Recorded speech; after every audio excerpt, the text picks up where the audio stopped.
Okay, so welcome to this episode of Conversations with Kevin podcast. Today's guest is Matt Gottesman. So Matt is the founder-in-chief of HDF Magazine, co-founder of Hustle Sold Separately, consultant on many businesses, including Moet Hennessy, Louis Vuitton. He's been a mentor to me and many others, and helps purpose-driven entrepreneurs realize their vision. And I just wanted to quote something from Matt, from the HDF the HDF mission, which is going to lead into the first question, really. But this is final paragraph, and it says, "Do embrace being different. Embrace your creative, curious, and geeky side. Yet stay focused, ambitious, and hopeful. Have a healthy relationship with yourself, and always do the right thing. Know your value, and if you have to explain to people around you, it's time to move on. Challenge the status quo, and never be afraid to admit that you don't know something. Every now and again, take stock of yourself. Look around the room and ask yourself, am I the smartest person there? If you are, then you're in trouble. Always place yourself around smarter, more elevated people, and you too will become smarter and more elevated."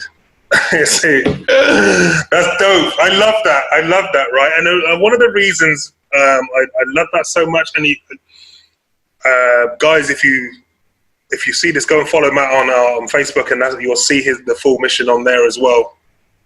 And everything you talk about in that, and everything you talk about, because I've been fortunate enough to come and work with you in Arizona and manifest and be on an event. And what's interesting is that this whole entrepreneurship thing and everything, the way it's going it's the same thing. It's a metaphor for life, and it's not, there is no distinction in my mind between life and entrepreneurship. Well, at least the way you are documenting it and showing people. Yeah. I don't know what was that. there's a lot in there. Yeah. First of all, thank you for reading that. It's been a while since I read that, and it feels good to revisit that because it's very, very true. And yeah, there's this fine line between our life and the business or the thing that we want to create, and at the end of it, or at the core of it, I should really say, is identity. It's something that I've actually really been focusing heavily on in the last probably couple of months, is that our identity, right, is who we are in this world, but that has to come from a different kind of understanding.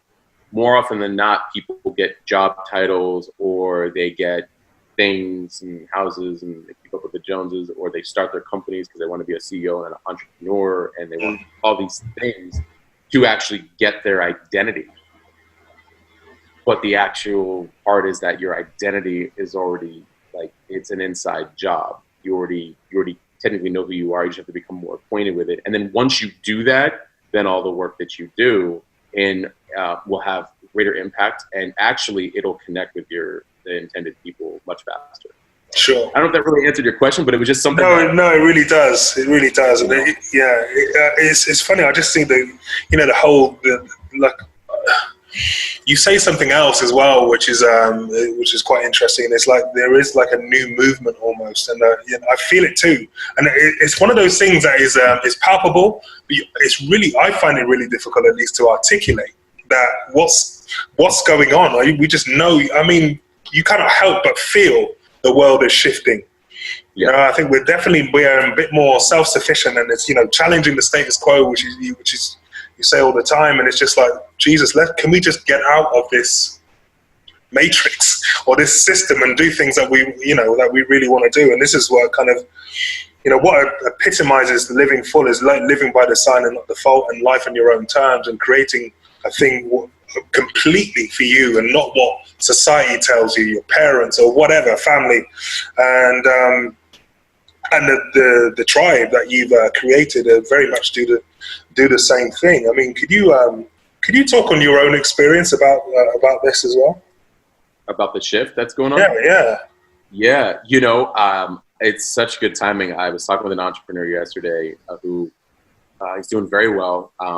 And I really don't want to butcher what he said, but I can get the context out, which was, you know, he has an agency, a consultancy, and and you know, he's also worked corporate before, and he was saying that you know, he's just come to a crossroads in his life where he has a very keen understanding of who he is, and he has to make shifts. And I said, you know, what are your thoughts around that? And he said, I can certainly it's not live in mediocrity. It wasn't like that. It was like, I can certainly take pain. He's like, but I have a breaking point. He's like, there's a point at which I can no longer take, and I'm there. It was kind of like along that kind of context. Sure. You know, he's like, I have that I'm at that moment where, like, you know, I can take a lot, but once I've gotten to that point where I can't take no more and I'm there, is like, there's no going back, right?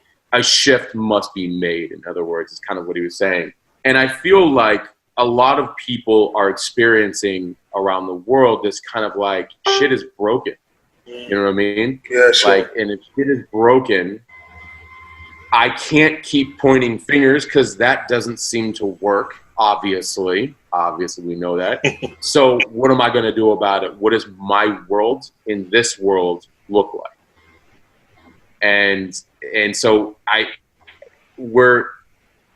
a lot more people are waking up because of what they currently are experiencing doesn't resonate anymore. And then on top of that, we're living in a time where, because of the resources and the tools and the things that we have, we can connect to vast audiences worldwide within the thing we want to bring to this world, and you know, bring that passion, bring that art, bring that product, bring that service out that resonates with us, and not feel as defeated. You know, like, you know, entrepreneurship, like 80 years ago, when you launched something, how did somebody know about it? You know, now when you're like, you know what, I want to be a leading hypnotherapist, or I want to be a leading, you know, financial service provider, I want to be a leading, you know, architect or whatever, you can literally now talk to the world and in mass on those things, and the passion and the love behind it, and connect to the people that matter. And you can almost get rid of all that other noise. Sure. And so, you know, we live in a very abundant time as well, if it's viewed that way. Yeah, for sure. For sure. And so with you, as far as the type of people that you're working with, could you talk on your journey? Because obviously I mentioned a couple of huge, you know, monster brands there, but your focus seems to be very much on people like myself, or people that are on the come up, and you're documenting the journey and, you know, showing how real it is, rather than this, you know, a highlight reel which you see all over social media about you know, people only documenting wins, whereas it's not so much the losses, you know. So I suppose there's two questions there. Number one is, why the entrepreneur and not these big corporates? And two, what is it you get from it from working with the entrepreneurs? This book right here will change any person's perspective on what I'm about to say. There are 5 laws of success. Okay, and I'm going to read them out loud, and then I'll answer your question, but These will probably answer a lot of those questions. Sure. There's 5 laws. The law of compensation. Your income is determined by how many people you serve and how well you serve them. All right? The law of value. Your true worth is determined by how much more you give in value than you take in payment. And sorry, that's actually the first one. The law of value. Your true worth is determined by how much more you give in value than you take in payment. The law of compensation. Your income is determined by how many people you serve and how well you serve them. Right? The third is the law of influence. And that's your influence is determined by how abundantly you place other people's interests first. Right? And they're all intertwined, if you've noticed this so far. And then the law of authenticity, which you and I, we've talked about before. Yeah. And that states the most valuable gift you have to offer is yourself, right? And then the law of receptivity, which is a very interesting concept, and you have to really read the book to get through that. But the key to effective giving is to stay open to receiving, because that's actually a balance. We give, its counterpart has to actually come back in abundantly from that. Sure. Why am I saying all this? So working with companies is great, and it's something that I will probably continue to do in the future.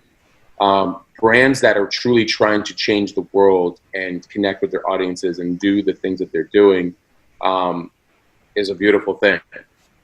Are a lot of them doing that?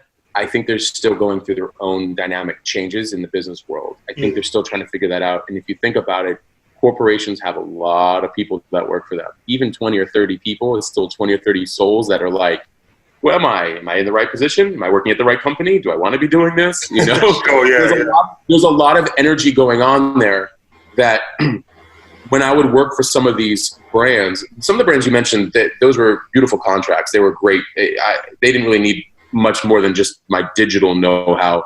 But other companies I've worked with, it can get a little complex in working with them. Either A, you feel like you sometimes start running their companies, or B, you're dealing more with the internal infrastructure of the people and what they're going through than the actual bigger picture at large for how they're impacting the world. For me, I want to impact the world.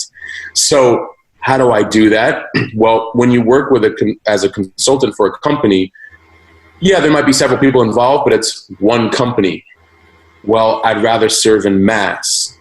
I want to actually help millions upon millions of people, because the ripple effect from that is, if I'm helping purpose-driven entrepreneurs, or just entrepreneurs at large, get their vision and impact out to the world in its most meaningful manner, that has a ripple effect. So, like, let's say, some Eastern medicine practicing, naturopath here in Arizona wants to heal the world, internally from a few things that they can do for themselves, whatever, and they want more people to know about it. Well, if I'm the person helping their brand and messaging and business approach and all that stuff to really become its truest form, its truest vision, there's a ripple effect from that. Sure. Right? So now they're serving 1,000, 2,000, 5,000, 10,000, 50,000 people. So I get chills thinking about it, because I'm like, man, what a beautiful thing to be able to help other people who help other people who help other people. And that was my shift. That was that. And it's funny because it's actually, I think, the first time I've really vocalized it like this, and how I'm telling you, that made a difference for me. And again, you can accomplish that with one big company, but companies sometimes there's just so much politics that they can't move as fast as the world who wants to change can. True. Yeah. Right? So if you're not moving, these people are. I gotta move, and so please get out of our way. Yeah, sure. Kind of. You know what I mean? Yeah. Yeah, so I see what you're saying, because it's not as agile as a big corporation. It's a big kind of slow moving beast, or a slow moving vessel. Whereas you're talking about a speedboat or something a lot more agile, at least. Yeah, and that's why I brought up these. This book, you'll read it in a day and a half. I seriously, I talked about this on a live, in Alchemy Tribe last week. It's an incredible book. It really just it totally simplifies everything, that, be willing to give more in value than you receive in payment, but serve at mass. I mean, what do you think is going to happen? It's called Starbucks. It's called Apple. Serve in mass, a $1,200 computer that, helps an individual, realize their potential in creating their business online, their videography, their photography, doing all that other stuff.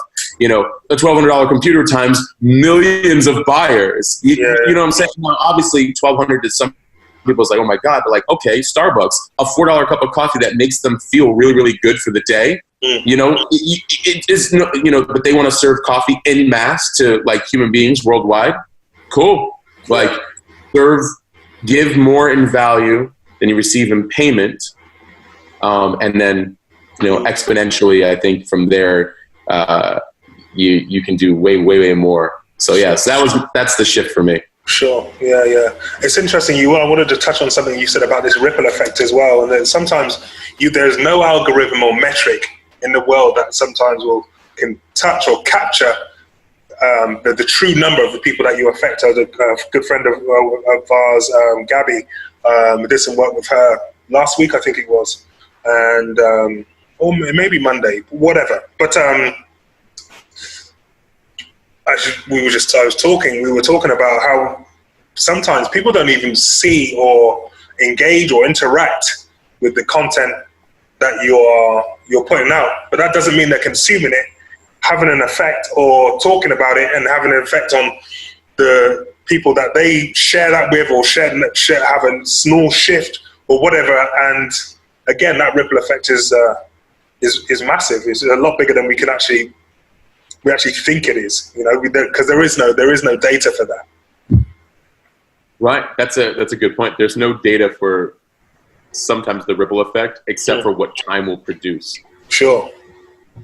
Yeah. Right. When you really think about that. So we don't always know.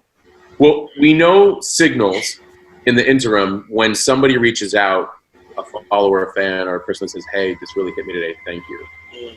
I tell people all the time how important that is, because we don't always know. We don't know. We're out there sometimes, not blindly, but like we're blind faith. We're constantly trusting our intuition that what we're doing is making an impact. And sometimes until you get to a place where they're like, oh yeah, no, I know that person. Oh yeah, like they're getting the millions of views. We don't know the effect until people actually tell us. And so those little signals along the way really do help. Yeah. But then at the same time, I've also learned a lot about detachment, is that whether they reach out to us or not, somebody saw it, and I hope that it made their day. For sure. Right? Because if I'm giving and I'm open to the law of receptivity, it'll have its balance in this world, right? Yeah, so yeah, you know, that's cool. That's cool. Yeah, that's cool, man. Because so many people, well, you know, myself, anybody that's a creator, you can, you know, that when the doubt creeps in or you're questioning yourself, you're like, oh, I don't really know.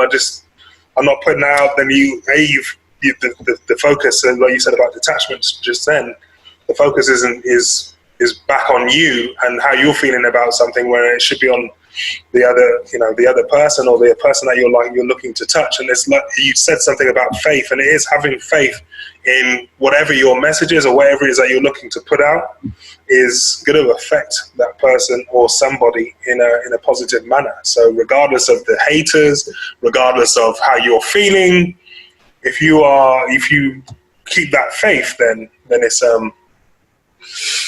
I don't know. It's just it's a good thing to keep in mind, I think, as you move forward, because we all have doubts. We all have those like imposter syndromes or whatever. And I think it's really key to put those things aside and realize that you're touching people that you're never ever going to interact with, or you're never going to hear back from. But keep that faith and know that that's going to be you're doing the right thing. Yeah, you know, the imposter syndrome is a funny thing. Back to identity, right?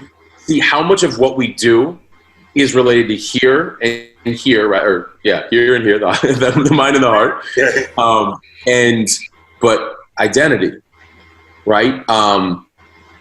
And it's an interesting thing to. The fact of the matter is that if you are studying something and have been studying something and you're really into it and you've been using it, I saw you're trying to help others with it. I saw and heard a quote the other day from Tracy, who was at our manifest, right? And she said a quote that's out there. We teach others what we teach ourselves the most. Sure. What we need ourselves the most, right? interesting that way, right? Now, what separates, I think, the imposter, the people who typically are really willing to do the work usually feel like the imposters, because we see the imposters out there who haven't done the work but are selling the dream. Right? And so it's a very fine line, but at the end of the day, we also may sometimes feel like an imposter, because it's like, oh man, like I'm learning this so much, like there's so much to it, like who am I to tell other people, whatever. And you're like, well, you're a person who's 5-10 years deep. They're not. You know, or like you've been working on yourself for so long on those things that, like, even if you're 2 years, you're 2 years ahead of most, people will ask you like, well, how are you doing it? Like, oh, well, here's how I'm doing it. You know, or here's the product I use that I created for myself, or here, you know. So the imposter syndrome can actually move when we realize that, like, oh, the thing that I'm working on the most for me, there's millions others that need that. So now that I'm constantly working on my craft for me, how do I help all those other people out? From that, once we take that perspective, I think the imposter syndrome starts to move. But yeah, I mean, our minds mess with us all the time. For sure. And again, that's why we have to be careful of our inputs, right, from social media and the news and all that other stuff, right? So I really want to sort of, this is a question for those people that are, they may be watching this and they're in their job, they're in their 9 to 5, and they're feeling stuck. They know that they're not being fulfilled, or for whatever reason, they're not feeling fully fulfilled, and they feel like they could do more. What would be your advice to somebody that needs to take their first, what would that first step be, or advice be to them? If they're not feeling fulfilled? Not feeling fulfilled, but they want to do something for themselves. They want to do this, you know, set out on this entrepreneurial journey and take the leap, so to speak. That's why I said not being fulfilled. Yeah. It was a trip. No, but no, I absolutely. You know, first step. Oh man.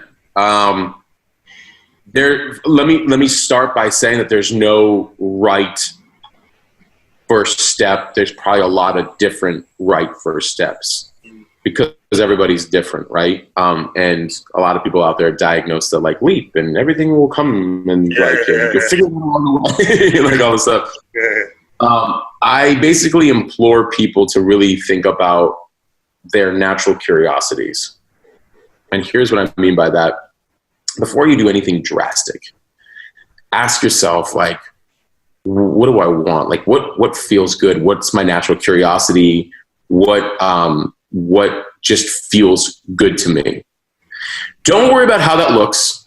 Don't worry about that. Like that feels really weird. That like, that's not a normal job. That's not what I've been told. That's not how my life has turned out. That's not like, because that's what happens and why people suppress asking themselves those very simple questions. How often has somebody asked a person, you and I have done this before, what do you want? And like a deer in headlights. Most people are like, what? And then they'll say the masked answers, right? The masked answers of the things that they think that they want, and or like, you know, the politically correct answers and all this other stuff. Where it's just been like, oh, I just want to be happy, like, or I want to massively affect change globally. I want to help inspire people to bring their vision to life with their brands and their businesses, and be happy every day I wake up. You know, it takes time to get to that point, but you have to start asking those questions. There's cool little triggers and signals that you can look for. I tell people all the time, look to when you were like 11, 12, 13 years old to about like 20, 21. A lot of your natural curiosities that were happening then, doesn't mean that like you're going to return to some of those things, but a lot of your natural curiosities that were happening during then were actually very much in alignment to potentially your purpose or the things that you would want to be doing in life. Why? When we're younger, we're closer to birth. And so children and teens and whatnot are statistically more open because of their youth. Open meaning like from being born, like their soul has a purpose. You know, I guess it depends on the audience that's listening to this, but it's true. And I'll show you here in a minute how it's true. But like for the most part, people kind of have a gut feeling when they're young about like, yeah, I'm going to go do this. And people are like, what? A rock star? But if you ask Justin Timberlake, he never even flinched about being a rock star ever. ever, right? They're just some people who they said it, and they were so like, no, you can't tell me otherwise. Then there's the rest of us where like society can be a little cruel, and we might bend a little bit on like, no, that's not as stable. You can't do this. You can't do that. But your natural curiosities around that age are fascinating if you really look at them. And what happens at about 21, 22 years old is responsibility comes in, quote unquote, meaning the world starts telling you like, listen, like you have to start getting responsible about your life. You have to start making some better choices, quote unquote, and meaning that if the thing hasn't happened for you yet, you have to go do something that, does make sense to the rest of the world. And I disagree with that completely, because it will derail you. What is to say how much time something good for you should take? Number one. Number two is that we're all unique individuals, and we all should be doing our thing that we're here and meant to do. Now, I agree with responsibility from the standpoint of, okay, you want to build like the dopest, baddest cars in the world? Cool. Work for an awesome custom garage. Don't go be an accountant and miss out on the dream. Yeah. You want to be like the greatest basketball coach ever? Cool. Go be a ball boy on a high school basketball team, then a college basketball team, then the NBA, and work your way up. So like they don't teach that sometimes in school or in society. They move you away in some ways from a natural curiosity, or like me, because I had parents who always encouraged the dreams. For me, I took such a blow at my first startup that it shook me to my core right out of my lane. It sort of, meaning like I moved away from some of those passions. But the next 10 years or so, 10, 11 years, I did at least do a lot of work that kind of led me right back to where I left off. Like a lot of the same stuff from my youth, from my teens, my early 20s, coming right back in. Music, tech, fashion, like all of these things that I was around that I wanted to be a part of are now part of podcasts and media and, the branding and the job, all the stuff that I'm working on and around, came right back around. So hopefully that made sense, but like a lot of our natural curiosities when we're young are actually signals for where we really want to go. So I encourage people to think about their natural curiosities that they had a long time ago, and not be so scared about what that actually, about how to get there. If somebody wants to go be the next like Karl Lagerfeld, fashion designer, go for it. Like have fun with that, go be an apprentice somewhere. And so you don't even have to go be an entrepreneur by yourself. Like you could literally just be like, no, I really want to go do this. Like I'm going to quit that banking job. And I'm going to go, intern. Maybe I'll go like work for free for 3 months at, the Louis Vuitton house. And, just show them my worth. I've got 3 months of savings. Tell them like, listen, I got 3 months of savings. I will work for you for free just to like be around this environment. And if you like me at the end of 3 months, cool. Could you imagine the life trajectory change you would have from just taking that approach? You don't have to be an entrepreneur designing your own handbags by yourself. Like you could literally go pull something like that off and like change your whole trajectory just like that. That to me is like amazing. You could do that at any age, at any time. Sure. Imagine the balls to be able to go into any place and say something like that. And they look at you like, yeah, all right, let's do this. Like, I got to see where this goes, Yeah, for sure. And it's funny, actually, because I always speak about that. And it's regardless of whether it's business or life or whatever, the environment the environment that you put yourself in or you find yourself in is really key to the outcome of your future or your current future and what it is you want. It's so much the people, the places, the things, and as a collective. There's a way of doing things. So if it's not in alignment with the things that you want, then you need to change that environment and do it quick, man. Otherwise, you'll just be doing the same thing over and over again. Yeah, and so that's the other side of our identity, of our journey, right? Is that, and again, this entrepreneur and I had this conversation yesterday, is that we have to be willing to tackle the things about ourselves or we will see the same patterns. And it's as simple as the moment you see the pattern again, just be like, stop. Yeah. Why am I seeing this again? And what do I need to change immediately? And working, I have found, and we talked about this when you were here in Arizona, working through the emotions versus just, see, people think that they're solving their emotions by like, oh, you know what? I need to get up. I'm going to go to the gym right now. You know what? I'm going to get up. I'm going to go for, a drive, or I'm going to go eat, or I'm going to go this. That's good. By the way, those things are good. They're healthy for you. Still got to think about, though, the thing that's triggering you too. And instead of just running from it, actually just be like, you know what? Okay, fuck it. Like, why is this happening? Like, let me figure out why this is happening. And then I think by doing that, we're able to move through things faster and make decisions faster and create faster and not be as much in our heads. And also, we can also set better boundaries for ourselves with that outside noise, because it's so easy for people to project onto us. So by me now dealing more with my emotions, it's made me a better entrepreneur as well, because now the conversations I'm having are different too. I'm not seeing the same patterns anymore because I'm not allowing them to happen. So the moment I see somebody projecting onto me, you know, even the good people, I have to say, listen, I have to draw the line in the sand. Those are your words. Those are your words. Those are your thoughts. And that's okay. But I need those to belong to you. You have to own those words and thoughts for you. Doesn't make them mine. And that's not where I'm coming from. If that's your perspective, that is then all you are seeing.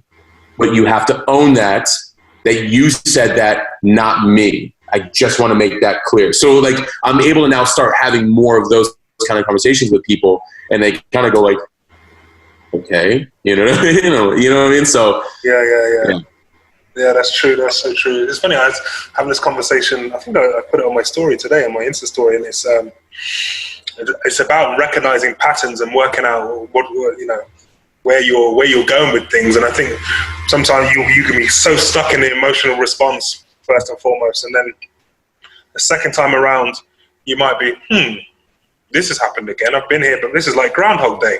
What is this teaching me?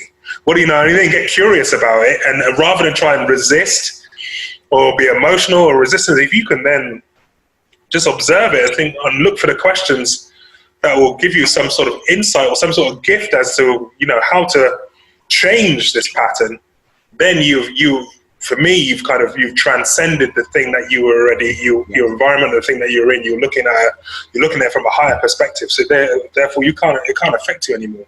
And it was one of the key things from my own experiences. I've noticed that I've had the feeling. That feeling is the same because I recognize it, but there's nowhere near as powerful, and it's nowhere near as detrimental or damaging or whatever. So okay, we'll just we'll just move around this because I can see that's happened, and I'll wait for the lessons to come in, and I'll keep an eye on it, and I'll see it, and then but it doesn't have any immediate power over me anymore. And that's the part of the evolution. But again, it's work, man. You got to do the work. You can't hide. Yeah. No, it takes practice, right? I mean, practice. It takes a lot of practice, and it's funny because when you start turning it into a game, you start having a little bit more fun with it. Obviously, there's moments where you're like, "Ooh, that really hurt." You know what I mean? Yeah. Somebody says something that triggers you, and you're like, "Okay, we're gonna deal with this one." We're gonna let's figure this one out. But over time, the practice of that makes you allows you to be much more fluid because you stop being so reactive to people's work. It just lightens everything for your world, not always for the other people. That's sometimes difficult too, Sure. Including, I always have to say it, including good people in your life, because as we continue to transcend and make our own moves, sometimes there's people who kind of will go off the path for a little while. Some will come back on eventually one day, some won't. Yeah. I think for me, it's so exciting at this point in time now is that it's so personal. Everything's so personal to the individual and the growth of the individual. I think as we're talking, I'm thinking this is very much, we're talking about entrepreneurship, right? But at the same time, this is about expansion as an individual, as a human being. and then connecting with people from heart to heart, heart-led, and like you say, purpose-driven, from a real unique space, and that's so exciting. And at the same time, it's new ground. I think we're kind of almost like, I'm going to say it, pioneering. It's very, because there is no formula there is no structure anymore to follow as such as, you need to do this, and this, like you did in school, or like you do and then go to college, then you go and do this job, and then you go to university, then you get into this job. There's no real, trying to fit round pegs into square holes anymore. Those structures that were taught, that are still being taught, came from a different era. They no longer apply. Those learning institutions and structures are not teaching what now really applies. Some are, if you can find them. I know that there are, but most don't. And so, yeah, and business has changed. How could it not? Sure. It's, everything is energy and everything evolves, more or less. And that which does not evolve, sooner or later will have its ending, Actually, I guess anything does. But yeah, so business has changed, and a lot of that isn't necessarily being taught. And so that's kind of an interesting thing, like an interesting time that we're living in my opinion. And, you said that, well, things are a lot more personal now. And when I say personal, I don't mean like that people taking it personally, like from an emotional standpoint. I mean, like, business has become more personable. Like, it's, hey, listen, I want to give you the best possible experience, but I need to understand who you are. Yeah. I can't hide from you. I can't mask. I can't like look all like really cool. I mean, sure, there's a lot of people who still do that, but they're going to be left behind at some point here in the near future. I have to genuinely care about you and take care of you. And so from a business, from a good customer service, a good business practice, of course, keep some boundaries in there as like, I can't also spread myself too thin as a human being. Yeah. So there's this balance of like business is becoming your personal life and your personal life is becoming your business, because the two are fusing because of like, well, I love doing this and I want to help a market who has a need for this. And that needs my personal attention into it. And that's what will, bring success. And also I think too that your character as an individual will be the same as the character of the person who leads the business and how the business is viewed by the rest of the world. Right. So again, back to identity and your soul. Like, that's why I always say like a business is in the market to serve a need and you hope that it's profitable. A brand is iconic. A true brand is living to be an icon and transcend itself and its legacy, right? That's why Apple is still Apple, but Steve Jobs is gone, right? Because it was injected like all of that passion, all of that soul, all of that nature and energy of everything that it was meant to become from an individual who had a lot of other individuals around him making that happen. But and so that's where. So I know a lot of these things I'm saying right now today on this call are like a rant, but it's just funny because it is all intertwined. We are living in a different time now, and the internet and technology has afforded us that ability to do so. True, sir. True. Wow. Again,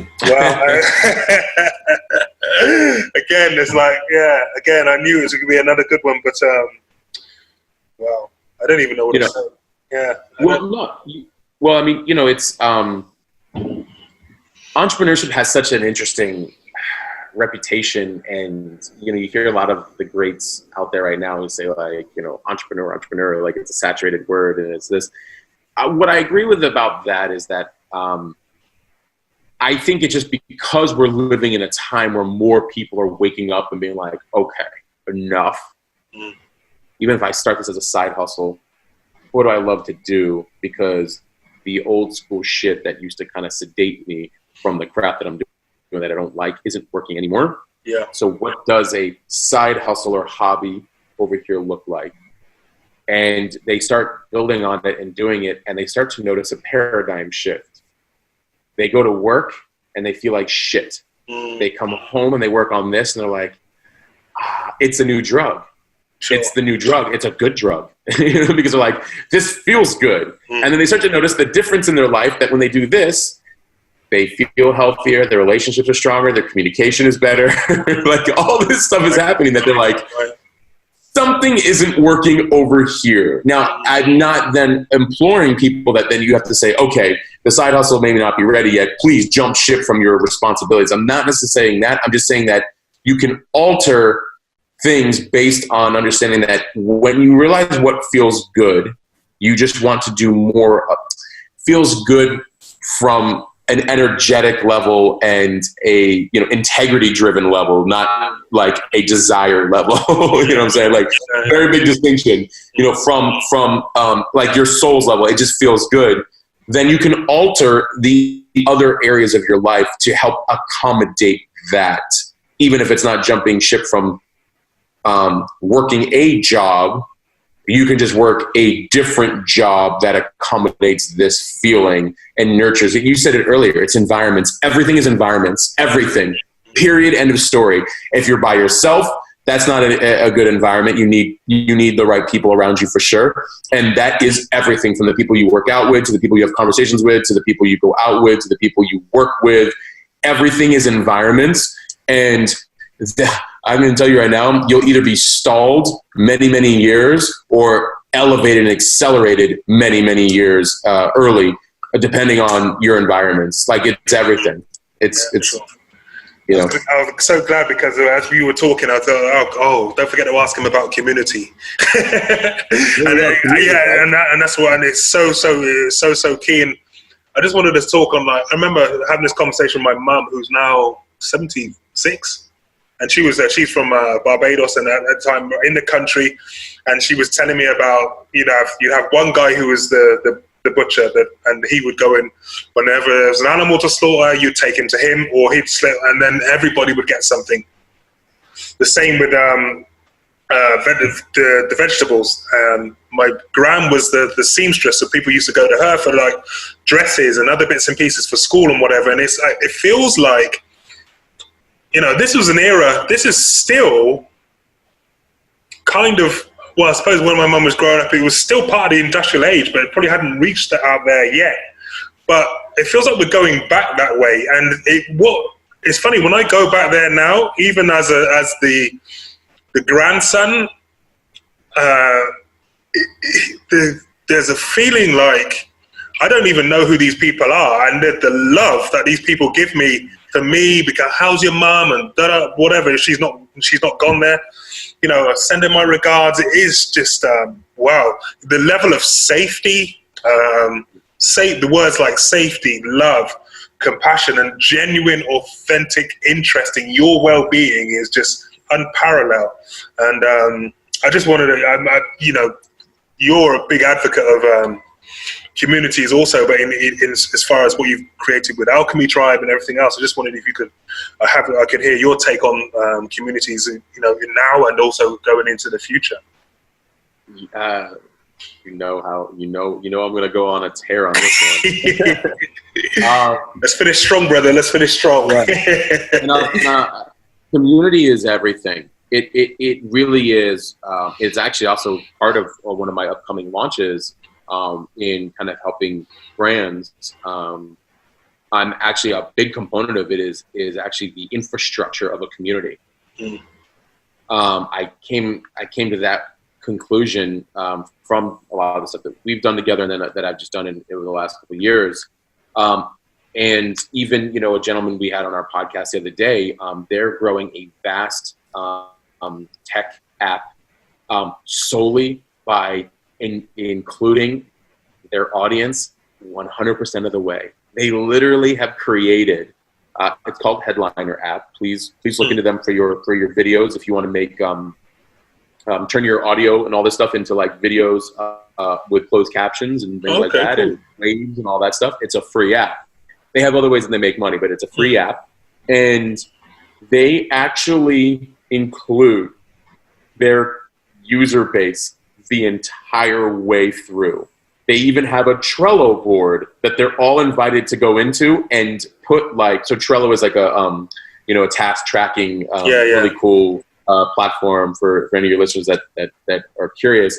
And you could put in like your requests and, oh, this is what I'm experiencing. Oh, can I get help with this? They'll go on and do webinars for people for like 20, 30 minutes to show them how to do something, just to use it. They want more people to use their service. And they're including them the entire way. 1,000 videos a day, 1,500 videos a day, 2,000 videos a day, right? Being exported. What do you think is going to happen? So that's one aspect of community in terms of if you are a company or a brand, getting to know the people that you do it for cuts down so much anxiety, cuts down all the anxiety. Really, the only anxiety you have is just kind of being able to kind of like, you know, figure out the system and the formula for how you can deliver, you know, efficiently without, you know, at the expense of you. But I know what they want. I know who they are. I know what they're using it for. I know what else that they need. I know their thoughts. I know their emotions. They love that I answer and respond to them. I get their feedback and testimonials. You develop like love around this thing that you're building. And where do you think it's going to go? Like success is paramount. And it's inevitable. But community concept as a whole for your brand is a lot of those elements, but it also creates a safe place for the people you serve, right? So that's a key in a world of noise, creating a safe place for people to have an exchange and connect on any particular subject or topic or industry or niche or idea or whatever it might be. And that creates a ripple effect as well too. And you know, so whatever it is you're trying to build, like you could even be like, I always try to use like very, you know, things outside of our, things from the matrix that are outside of our like, you know, realm. Like let's say you are, you know, an accountant, but you create a really cool community around understanding financial responsibility. And in that community, every Monday you do a live where you answer people's questions about, you know, that they have about, you know, their finances. And you build that group up to like 1,000 people who are open and comfortable to ask questions about financial responsibility, which, by the way, is very hard for a lot of people to ask help about money. That's a very tricky subject for a lot of people. That's 1,000 people in that group. What do you think happens to like people interacting with each other? Like, hey, how did you do this? How did you do that? Oh, I thought about this, and this is what was really helpful. Oh, okay, cool. On top of that, maybe the financial service provider or the accountant actually now says, okay, actually, you guys can also become like my clients as well too, because there's also a trust of like, wow, like this guy is always answering our questions, or girl is always answering our questions. I need a little bit more help than that. Let me like work with that person now more one-on-one. Oh, but also I have a community of other people who are all asking these questions. Oh, I just noticed that so-and-so has a naturopath practice, as do I. How are you doing your books? I would love to know how you set it up. Oh, I use this and this resource. Oh, that's great. And then you see another person who says, oh, like, you know, you're running your business like this. Have you thought about using this and this resource? It'll probably cut down on your expenses. So there's a whole other thing that goes on in a community ecosphere within the bigger ecosphere, right? Sure. And I think that's the part that like people don't like understand. I mean, like you and Renata just did, you know, a cast together, you know, both in Alchemy Tribe, you know. You know, done a session with Katie, like you guys exchange a lot of like, you know, cool, you know, ideas in that, you know, we had Manifest as an event, like, and then from there, other people share what they're learning and like how they're building something. So that's the beauty of community, is that there's so much more vast success built in an environment that is curated, you know, accordingly, and its, you know, its vibe, if you will.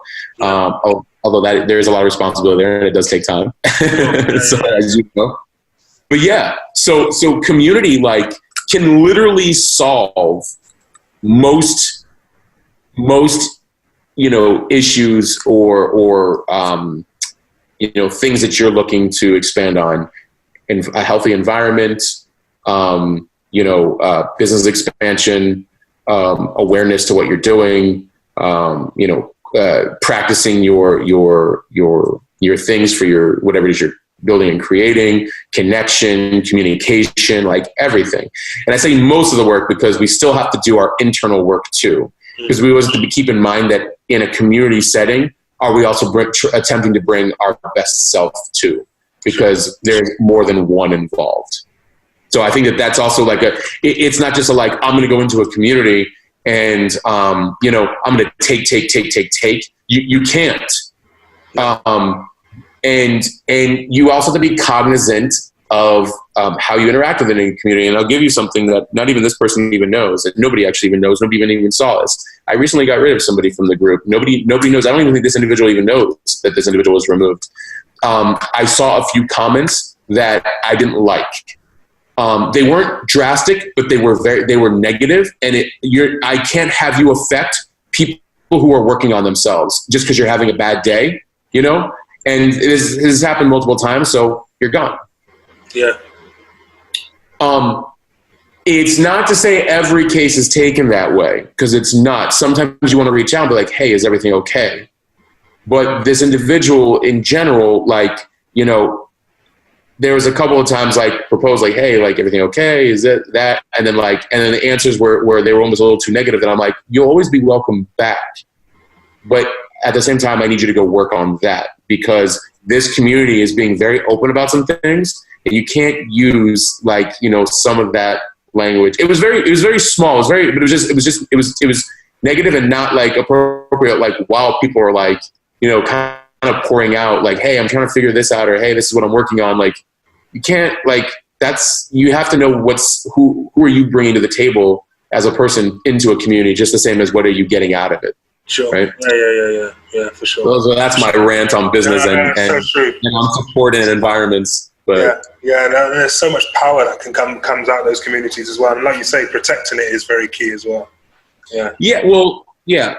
Because look, if the environment is so important, then you have to treat it like it. True. Yeah. Right? Understood. Yeah. Understood. Right? I mean, my least amount of words in this entire, but it's true.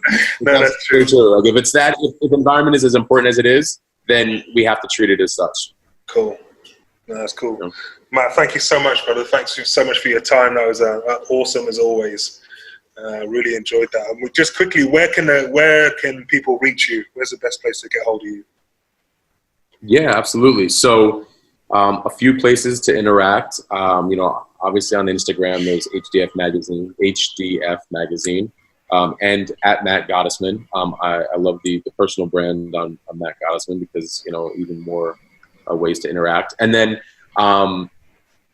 they can join, Alchemy Tribe if they're an entrepreneur or creator or something like that, or they feel like, they want that. I'll leave that at your discretion. I always say anybody can invite people in that, just kind of want to learn more about their passion and how to kind of bring it to the world.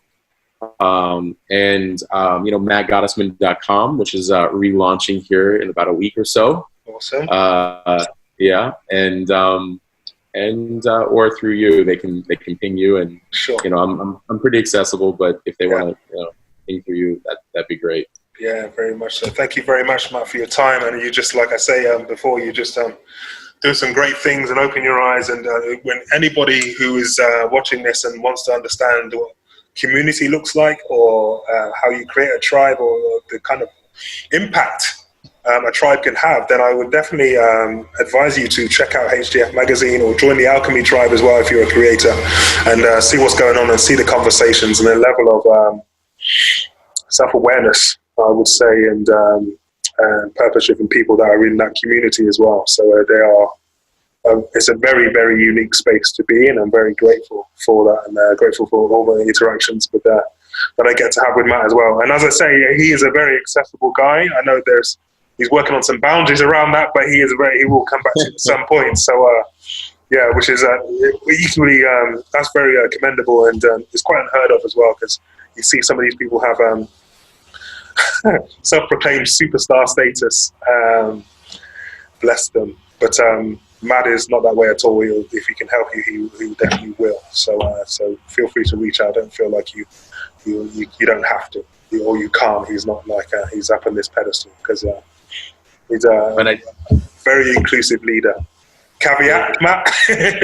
No, that was humbling. Thank you. And I was gonna say, I forgot to add the Hustle Sold Separately podcast, which I'm very proud of, because of kind of really what you just said, is bringing that same. There's a lot of people out there doing incredible things and have that kind of same, they're humble about it, and they're willing to talk about their journey and what they're learning in real time, versus kind of that end success. And whether they're a couple years into their adventure or like their quote unquote superstar status, they're very humble on that show, and they talk about like, hey, here's like what I'm learning right now. And it's cool, because I think that any listener that listens to it can relate and say, oh, wow, they're just like me. They're no different than me. Yeah, sure. And I think that's a really reassuring feeling when we're on our journey. So I was going to add that. But thank you. That was very humbling, and I appreciate you as always. Thank you, sir. Thank you. That's great. Okay, well, I'll let you go and let you carry on for the rest of your day anyway. But thanks a lot, Matt. Thank you. Thank you, sir. I'll talk to you in a bit. Cheers, bye.